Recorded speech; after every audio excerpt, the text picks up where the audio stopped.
Hello and welcome to the Midweek conversation of First Baptist Church Sweetwater, where we strive to be the first responders of God's love. My name is T. Hamilton. I'm the pastor, and I get to sit here and talk about the experience we had Sunday with my friend Molly Brock. Hi, Molly.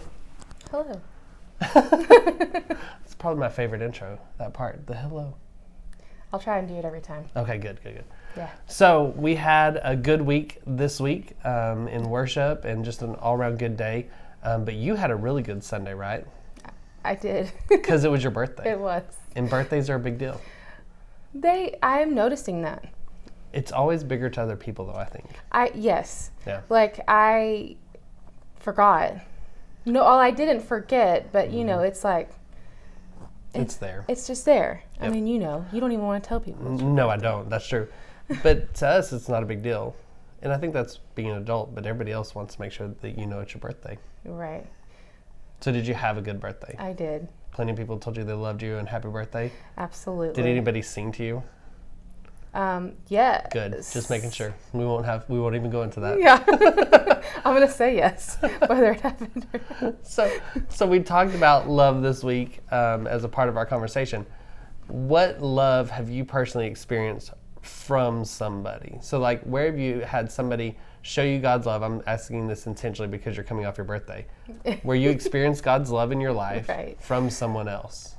Yeah, it's really hard to think of anything right now. The day after my birthday. Right.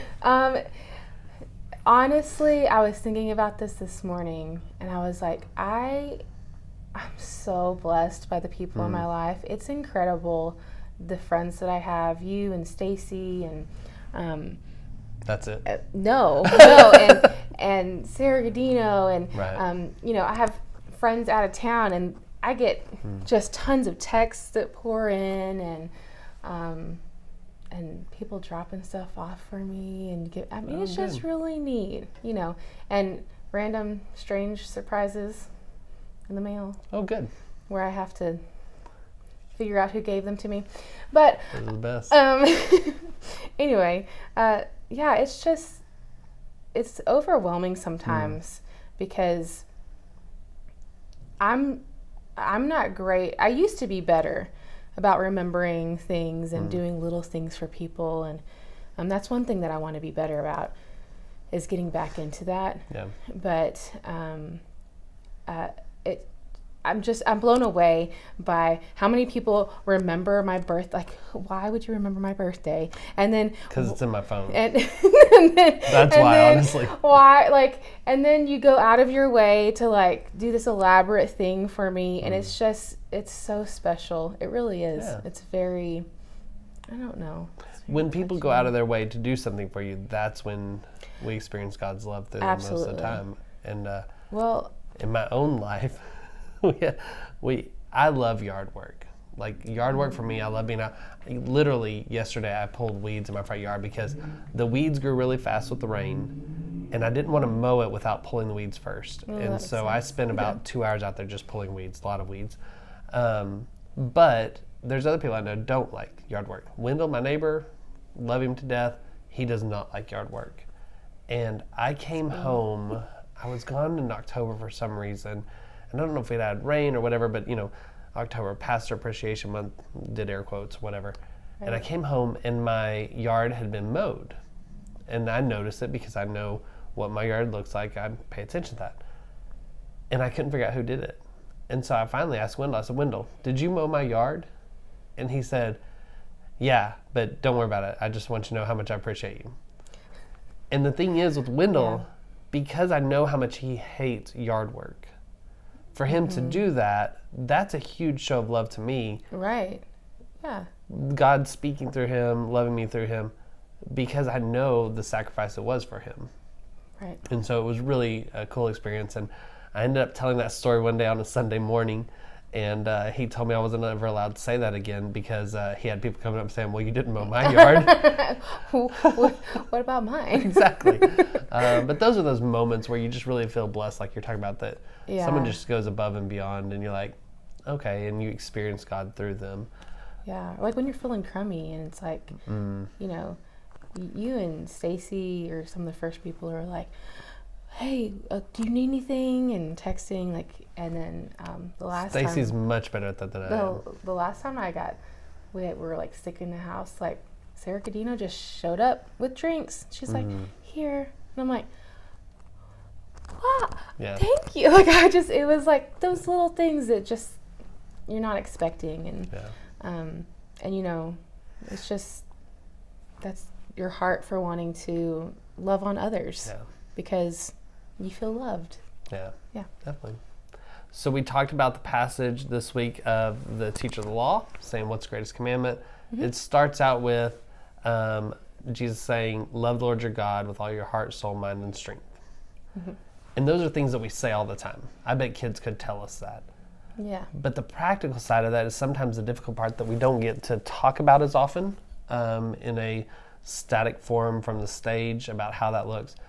But I want to just spend some time thinking about how do we love God with all those things in those different ways in our own personal lives, and like what are the things that you lean into really well with that, like it's easy for you to do, but then what are the things that are a stretch for us? So like for me, a stretch is journaling, and I think that fits in with intelligence, loving God with all your mind. I'm bad at journaling. Jerry was great at it, and it became a habit for him, and I'll do prayer journal, I'll do all that.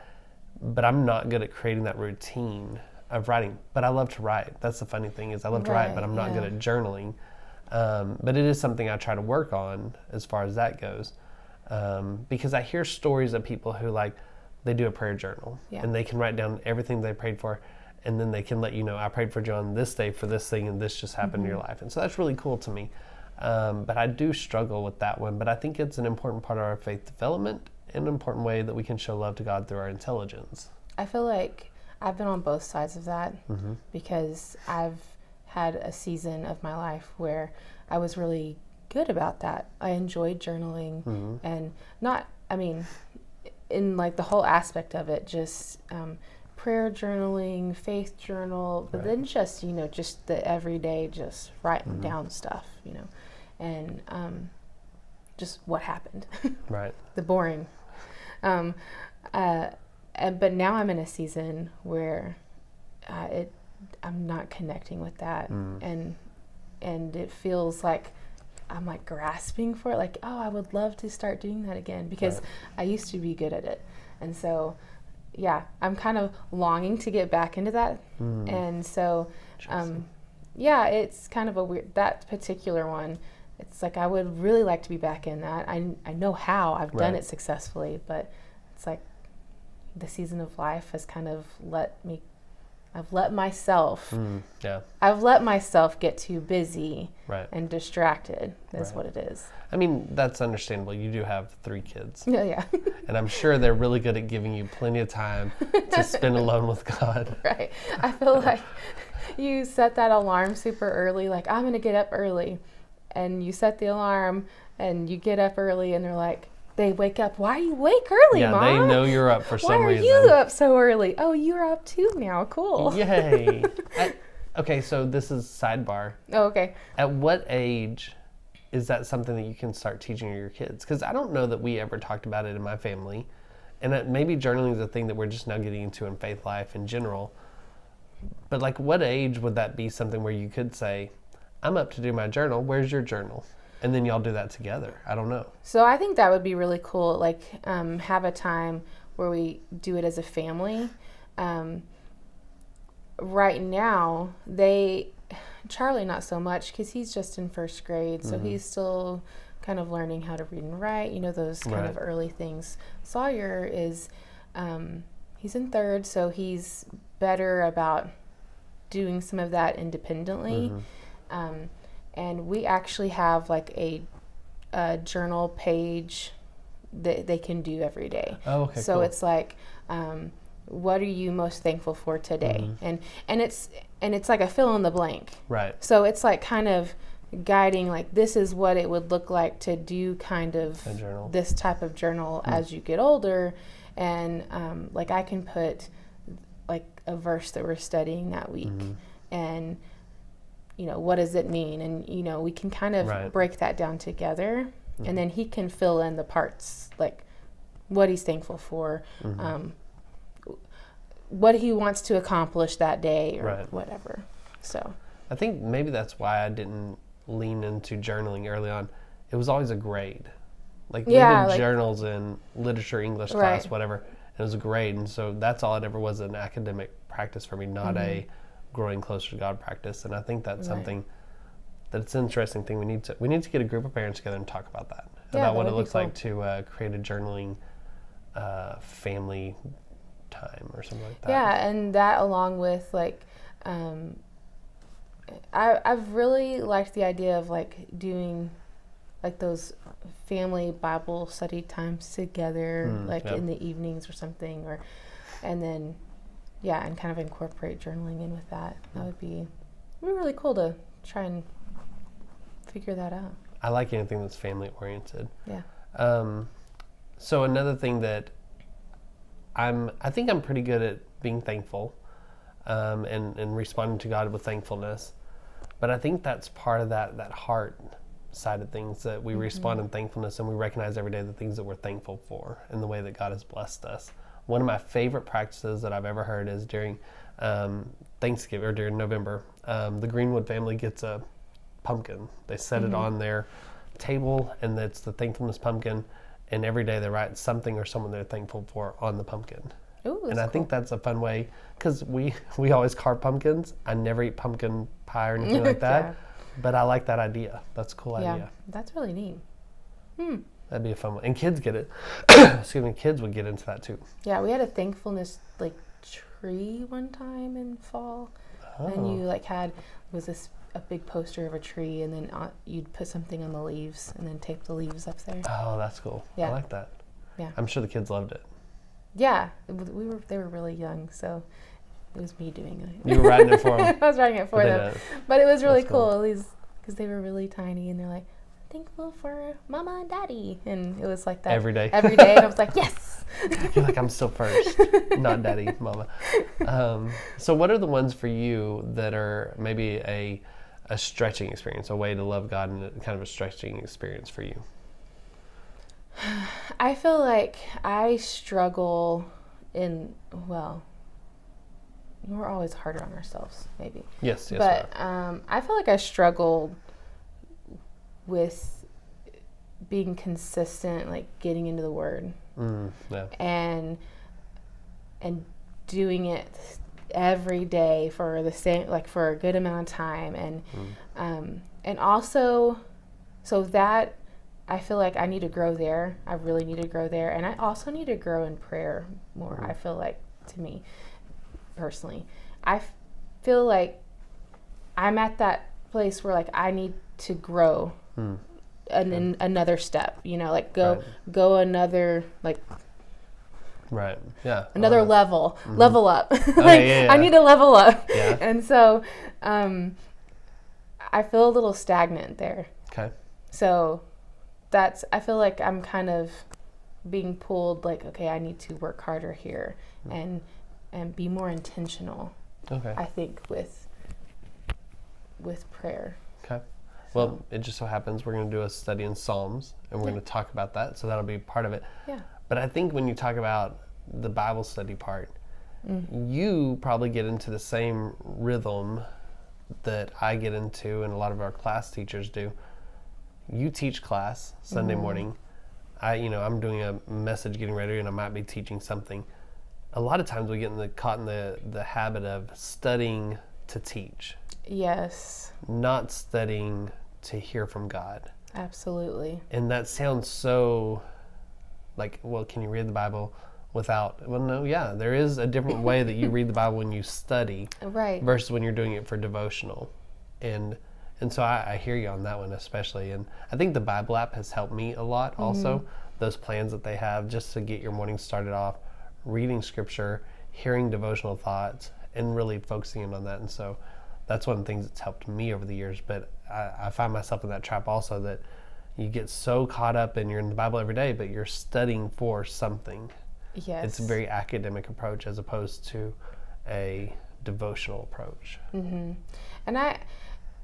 I think sometimes I have gotten caught in like, well, I'm studying to teach, Right. so it's okay that I didn't get I didn't get to read for myself. Right. It's fine. I'm still reading the Bible. Yeah, and God still convicts us in those moments. And yes, and we hear from God. And I have had so many moments preparing for lesson, even for youth. Right. I mean, it doesn't matter who it's preparing for. Right. That God speaks to me in those moments. And, but yes, you get caught in kind of that, I should be branching out, and I should be getting filled. Right. Kind of that sort of thing. Oh, yeah. I totally get it. Yeah. So the other side that Jesus talked about was loving your neighbor as yourself, respecting your neighbor as you want your respect given to you. And this is just, there's so many unique ways to see that. We've already talked about it a little bit. But what is that? Are there moments that you know of, that you've been told about, that you've heard, that you've seen, where a person loved their neighbor in a very unique way? Do I need to give you time to think about it, and I'll tell you the story? Yeah. Okay. No, you go ahead. So this is not me. It's a friend of mine. They, all year long, this group of ladies, there's like 9 to 11 depending on how many are there, will save up their money and put money away. So in December they have $100 bill. They all go out to eat for a Christmas meal early in December, and they put all their $100 bills into an envelope. And so that's like $900, $1,100, right around $1,000, that they then leave as a tip for their waiter or waitress that day. And they'll spend time, when the waiter comes, they'll talk to them, hey, is there a way we can pray for you? They're very vocal about their faith. But then they leave that huge tip. At a time of the year when people are looking for ways to make a little more money, they're spending money, they're worried about credit cards, all that, they're helping someone out, a waiter or waitress, provide for their family. And just hearing some of that. And the funny thing was, I didn't know about this for a long time. Friends, they just kept it between them. That's what they decided to do. They'd go out for their deal, and then they'd leave that huge tip. And I love that. I think really that is, like, I want to start doing that with somebody. That's a big thing. Yeah. Like, that's not, like, when you first mentioned it, I'm thinking, like, the small things, like a similar thing, but it was smaller. Like, I went through a drive-through, and the person who took my order was like, it's on me. Yeah. And I was like, and that right there almost made me cry. It was like just one order through a drive-through, and I was like, oh my goodness. and I was just like, thank you so much. Yep. And I got so emotional. And like, that's huge though. Oh. That is massive. And what's fun about it is, to me, it's kind of the anonymous nature of it. They don't just go to people they know. It's they know where they're going to eat, and then where they get sat, that's what they do. They've had one time, I think, where they said, hey, we know this person, they really need it. Let's go and request their table. So that's really cool. Have you ever waited tables? No, but I've worked behind a counter taking orders. Yeah. I waited tables at Cotton Patch for one of my first jobs. And it's not an easy thing. No, and oddly enough, the worst tipping day is usually Sunday lunch. Christians do not tip well. They do not bless their waiters. They are usually pretty demanding. And my favorite time that I ever had was when they left me a tract as my tip. You know, they left me something to convert me, because obviously I needed to be converted, as opposed to giving me a tip. So if I wasn't a Christian at that time, it probably would have put a bad taste in my mouth, where I probably wouldn't want to step foot through a door, especially not their church.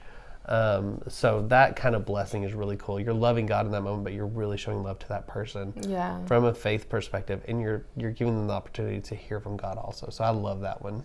That is so neat. I want to be part of that.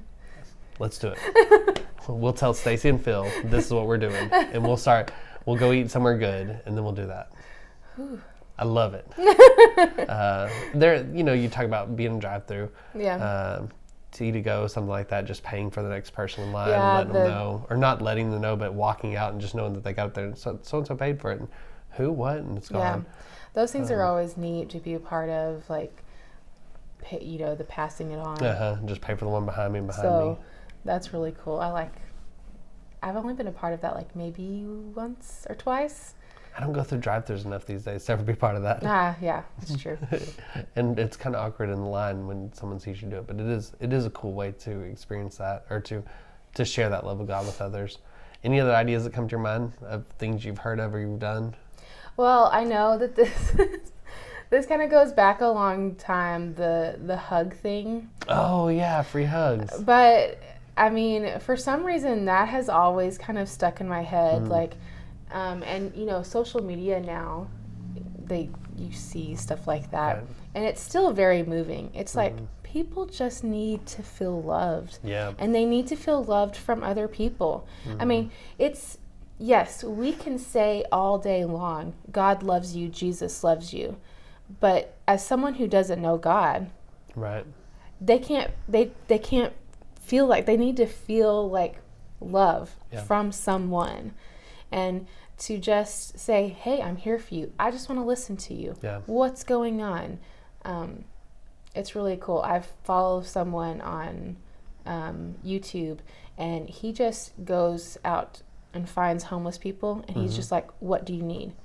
And they're like, That's cool. I need, and they'll like, I need something to eat. And he's like, do you need a tent? Do you need clothes? Do you need, and he goes into a Walmart, he stocks them up with like $1,000 worth of stuff, like That's cool. supplies and food and tent, sleeping bag, whatever they need. Right. And he's like, here, this is all yours. Now, he knows that he can't take them off the streets. Right. Like, that's not something he can do. But he can help them. But he can help them where they are. Yeah. And it's like, every time I see those, I'm like, I'm so moved by that. Like, that's incredible. It's like, I wish I had the ability to do that right now. Yeah, And that's cool. so that one's kind of neat. Well, I'm not going to say what it is, but you've kind of hinted at it, whether you know it or not. But this Sunday is the first Sunday in October, and we're actually going to do a church-wide initiative that will help us answer the question, how do we show love for our neighbor? And it will be a church-wide thing that we're going to do for the month of October. I'm not going to say anything else about it because I want people to be here to be a part of it. So it's going to be good. Okay. That's all the time we have for today. Molly, thanks for hanging out as usual. Of course. We hope to see you this Sunday, 10:30 a.m. at 213 East 3rd Street. See you then.